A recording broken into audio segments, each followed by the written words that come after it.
If your iPhone's screen has ever dropped down to the bottom half of the display area, you probably wondered if it was a feature or a bug. It's actually an accessibility feature that exists for a very important reason. Back when Steve Jobs was CEO of Apple, he believed that a smartphone should be usable one-handed. In fact, they could have given the original iPhone a larger display, but Jobs and his design team decided that going too big made the device cumbersome. So the iPhone's display stayed 3.5 inches for much longer than its competition. In fact, after just 3 years, Android devices like the Samsung Vibrant were featuring displays up to 4 inches, but Apple refused to increase their display until the iPhone 5 in 2012.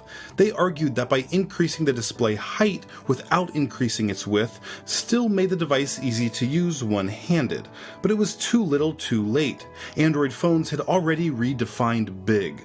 The Galaxy Note 2 and Galaxy S3 were two of the most popular smartphones in 2012, both released before the iPhone 5 and featuring 5.5-inch displays. So when Apple revealed their new 4-inch iPhone 5, customers didn't see the appeal. In fact, 2012 was the first time Android's US market share passed 50%, with iOS hanging around 33%.